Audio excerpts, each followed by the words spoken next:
জয় গৌর, জয় নিতাই। আজ 15ই শ্রাবণ 1431 ও 31শে জুলাই 2024 বুধবার, একাদশী কামিকা। এই একাদশী কামিকার দিনে আমি শ্রী চৈতন্য চরিতামৃত পাঠ করছি। আজ আমি পাঠ করছি শ্রী চৈতন্য চরিতামৃতের আদি লীলা সপ্তম পরিচ্ছেদ পঞ্চতত্ত্বাখ্যান নিরূপণের শ্লোক 5 থেকে 10। নারায়ণ হে নারায়ণ, ভবভয়হরণম নারায়ণ। শ্লোক 5। পঞ্চতত্ত্ব এক বস্তু, নাহি কিছু ভেদ। রস আস্বাদিতে তবু বিবিধ বিভেদ। শ্লোকার্থ: পঞ্চতত্ত্ব এক বস্তু, কেননা চিন্ময় স্তরে সব কিছুই পরম, কিন্তু তা হলেও চিন্ময় স্তরে বৈচিত্র্য রয়েছে এবং এই চিৎ বৈচিত্র্য আস্বাদন করার জন্য তার বৈশিষ্ট্য বা পার্থক্য নিরূপণ করতে হয়। তাৎপর্য: শ্রীল ভক্তি সিদ্ধান্ত সরস্বতী ঠাকুর তার অনুভাষ্যে পঞ্চতত্ত্ব বর্ণনা করে বলেছেন, পরম শক্তিমান পরমেশ্বর ভগবান বিভিন্ন প্রকার লীলা প্রকাশের জন্য পঞ্চতত্ত্বরূপে আবির্ভূত হয়েছেন। প্রকৃতপক্ষে তাদের মধ্যে কোনো পার্থক্য নেই, কেননা তারা হচ্ছেন অদ্বয় তত্ত্ব। কিন্তু নিরস ভাবের ব্যতিক্রমে বিভিন্ন প্রকার অপ্রাকৃত রস আস্বাদন করার জন্য তারা বিবিধ চিৎ বৈচিত্র্য প্রকাশ করেন। বেদে বলা হয়েছে, পরাস্য শক্তির বিবিধৈব শ্রুয়তে। পরমেশ্বর ভগবানের পরাশক্তি বিভিন্ন রূপে প্রকাশিত হয়। বেদের এই উক্তি থেকে বোঝা যায় যে চিৎ জগতে অন্তহীন রস বা বৈচিত্র্য রয়েছে। শ্রী গৌরাঙ্গ, শ্রী নিত্যানন্দ, শ্রী অদ্বৈত, শ্রী গদাধর ও শ্রীবাসাদি পঞ্চতত্ত্বে বস্তুত কোনো ভেদ নেই, কিন্তু রস আস্বাদনের উদ্দেশ্যে শ্রী চৈতন্য মহাপ্রভু ভক্তরূপে, শ্রী নিত্যানন্দ প্রভু ভক্ত স্বরূপে, শ্রী অদ্বৈত প্রভু ভক্ত অবতার রূপে, গদাধর প্রভু ভক্ত শক্তি রূপে এবং শ্রীবাস প্রভু শুদ্ধ ভক্ত রূপে এই পঞ্চ প্রকারে বিবিধ বৈশিষ্ট্যযুক্ত। এই পঞ্চতত্ত্বের মধ্যে ভক্তরূপ, ভক্ত স্বরূপ ও ভক্ত অবতারী স্বয়ং প্রকাশ ও অংশরূপে বিষ্ণু তত্ত্ব। ভক্ত শক্তি ও শুদ্ধ ভক্ত বিষ্ণু তত্ত্বের অন্তর্গত তদাশ্রিত অভিন্ন শক্তি তত্ত্ব। যদিও ভগবানের চিৎ শক্তিও তটস্থা শক্তি পরমেশ্বর ভগবান বিষ্ণু থেকে অভিন্ন, কিন্তু তা হচ্ছে আশ্রিত তত্ত্ব এবং শ্রী বিষ্ণু হচ্ছেন আশ্রয় তত্ত্ব। তাই যদিও তারা একই স্তরে স্থিত, তবুও অপ্রাকৃত রস আস্বাদনের জন্য বিভিন্ন রূপে প্রকাশিত হয়েছেন। প্রকৃতপক্ষে তাদের বৈষম্য কখনোই সম্ভব নয়, কেননা উপাস্য ও উপাসককে কোনো অবস্থাতেই বিচ্ছিন্ন করা যায় না। চিন্ময় স্তরে একটিকে বাদ দিয়ে অন্যটিকে জানা যায় না। ইতি শ্লোক 5। শ্লোক 6। পঞ্চতত্ত্বাত্মকং কৃষ্ণং ভক্তরূপ স্বরূপকম ভক্তাবতারং ভক্তাখ্যং নমামি ভক্ত শক্তিকম। অনুবাদ: শ্রীকৃষ্ণের ভক্তরূপ, ভক্ত স্বরূপ, ভক্তাবতার, ভক্ত শক্তি এই পঞ্চতত্ত্বাত্মক শ্রীকৃষ্ণকে আমি প্রণতি নিবেদন করি। শ্রী নিত্যানন্দ প্রভু হচ্ছেন শ্রী চৈতন্য মহাপ্রভুর ভ্রাতারূপে তার স্বরূপ। তিনি হচ্ছেন সচ্চিদানন্দ বিগ্রহ, তার দেহ অপ্রাকৃত এবং ভগবদ ভক্তিতে পরমানন্দময়। শ্রী চৈতন্য মহাপ্রভুকে তাই বলা হয় ভক্তরূপ এবং শ্রী নিত্যানন্দ প্রভুকে বলা হয় ভক্ত স্বরূপ। ভক্তাবতার শ্রী অদ্বৈত প্রভু হচ্ছেন বিষ্ণু তত্ত্ব। শান্ত দাস্য, সখ্য, বাৎসল্য ও মধুর রসের বিভিন্ন ধরনের ভক্ত রয়েছেন। শ্রী স্বরূপ দামোদর, শ্রী গদাধর ও শ্রী রামানন্দ প্রমুখ ভক্তরা বিভিন্ন শক্তি। এর দ্বারা বৈদিক শাস্ত্রের বাক্য পরাশ্ব শক্তির বিবিধৈব শ্রুয়তে এই তত্ত্ব প্রতিপন্ন হয়। এই সমস্ত ভক্তদের নিয়ে শ্রী চৈতন্য মহাপ্রভু, যিনি হচ্ছেন স্বয়ং শ্রীকৃষ্ণ। ইতি শ্লোক 6। শ্লোক 7। স্বয়ং ভগবান কৃষ্ণ একলেশ্বর, অদ্বিতীয় নন্দাত্মজ রসিক শেখর। শ্লোকার্থ: সমস্ত রসের উৎস শ্রীকৃষ্ণ হচ্ছেন স্বয়ং পরমেশ্বর ভগবান। তিনি অদ্বিতীয়, অর্থাৎ কেউই তার থেকে মহৎ নয় অথবা সমকক্ষও নয়, কিন্তু তবুও তিনি নন্দ মহারাজের পুত্ররূপে আবির্ভূত হন।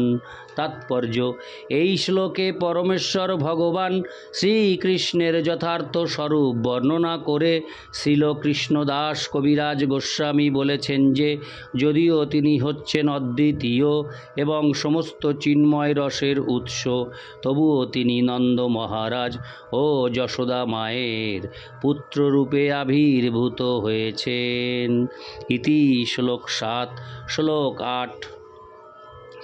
রাসাদি বিলাসী ব্রজললনা নাগর, আর যত সব দেখো তার পরিকর। শ্লোকার্থ: পরমেশ্বর ভগবান শ্রীকৃষ্ণ হচ্ছেন রাসনৃত্যের পরম ভোক্তা।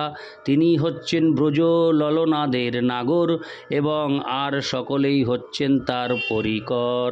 তাৎপর্য: রাসাদি বিলাসী শব্দটি অত্যন্ত তাৎপর্যপূর্ণ। রাসনৃত্য কেবল শ্রীকৃষ্ণই উপভোগ করতে পারেন, কেননা তিনি হচ্ছেন বৃন্দাবনের সমস্ত ললনাদের পরম নায়ক।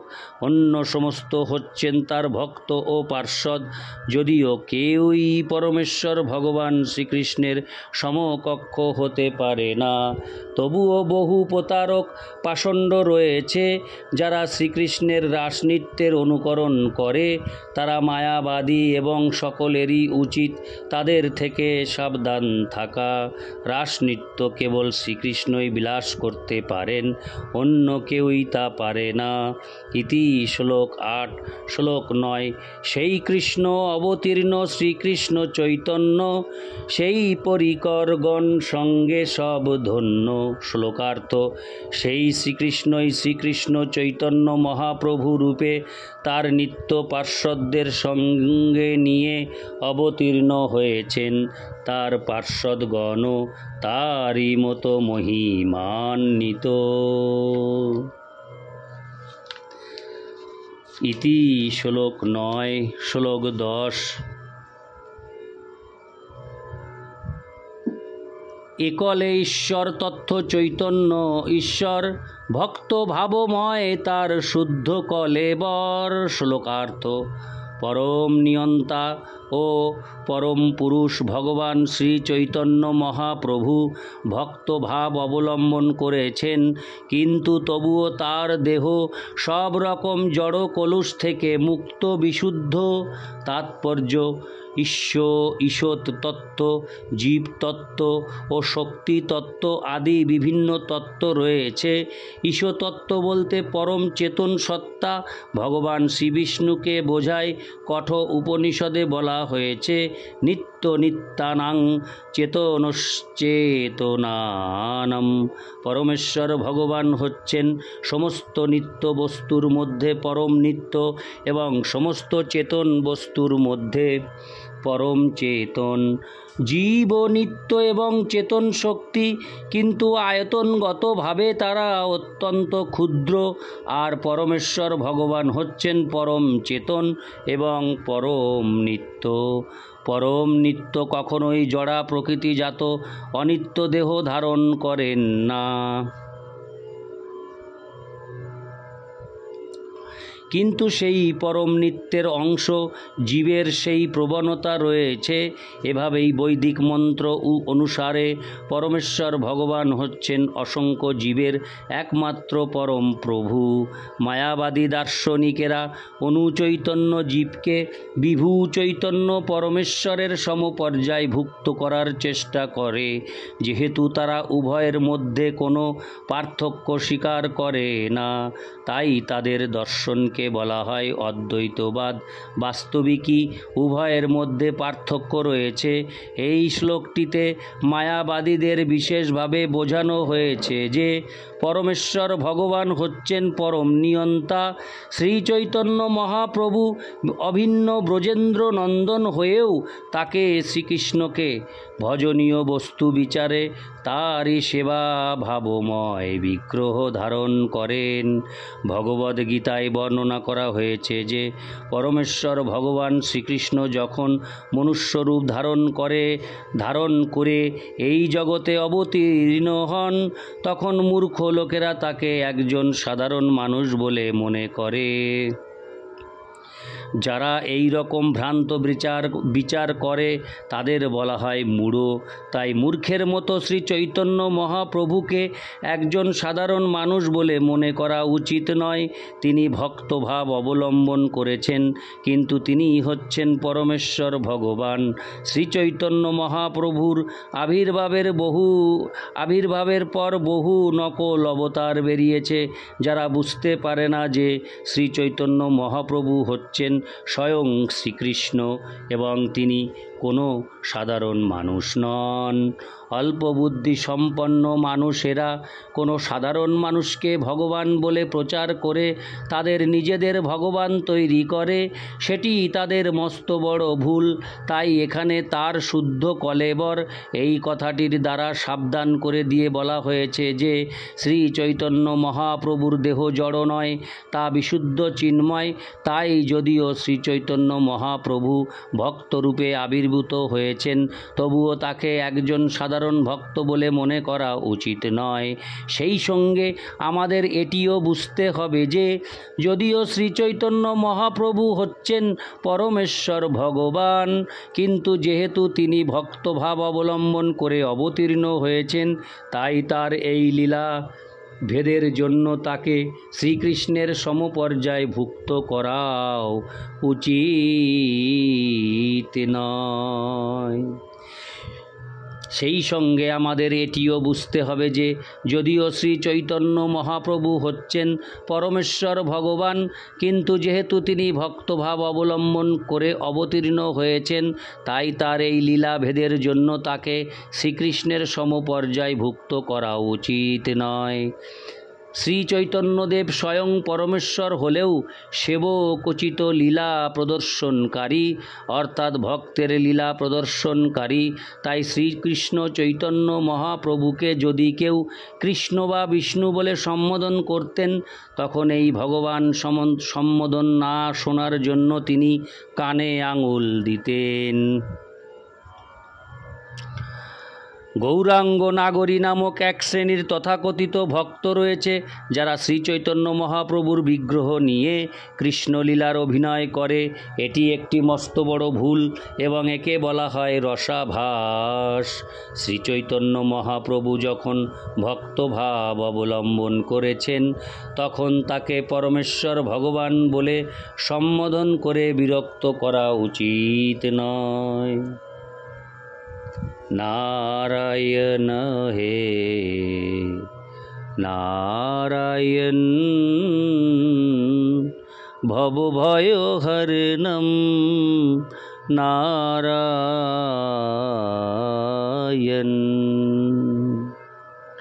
লক্ষ্মীকান্তম কমলনয়নম মঙ্গল চরণম নারায়ণ।